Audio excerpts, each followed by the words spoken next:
2 years after Allegra was born, I got pregnant again. Then in February, just after Valentine's Day, I began bleeding.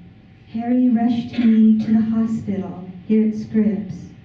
However, Blair was in serious condition and needed the resources they had at University Hospital in San Diego, so he was airlifted there.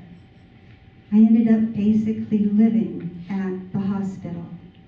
Allegra was being dropped off at relatives and friends, which could not have been easy for her at only 3 years old. We were not even allowed to pick Blair up in the nursery since he was only 2 pounds and in intensive care.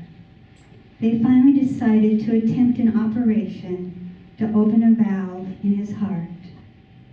We were in the waiting room when the doctors came in to tell us he did not make it. After Blair died, Annie was very concerned. She had once heard that the death of a child often causes divorce in families.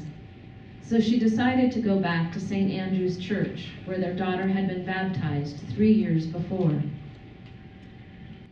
Sunday mornings, when I first began to attend services, my heart still aching, I was greeted warmly by a small congregation of friendly people.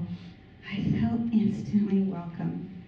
Then, being together in the beautiful sanctuary for services, this prayerful gathering began to offer healing. As I would leave to go back outside and Allegra came out of Sunday school, Harry, Allegra, and I would enter into the coffee hour filled with generous, kind people. It didn't take long for me to see that all 3 of us were being welcomed into a loving spiritual family. This was exactly what we needed. During this time, about 25 years ago now, members of the congregation started helping feed the hungry. Larry Frey had started a food pantry. Then Tim Lyons got involved single-handedly offering hot-cooked meals every Friday to the homeless. Over time, the food pantry grew in numbers, and in order to keep up with the workload, Connie McIntyre and Cynthia Fry took over managing it. They remained as organizers for 20 years. One fall day, I was outside the door of the church kitchen when Connie and Cynthia pulled up in Connie's minivan filled to the brim with crates of tuna, canned vegetables, soup, beans, peanut butter. They had just returned from shopping at the food bank where we always went in San Marcos at that time. I decided to help them unload.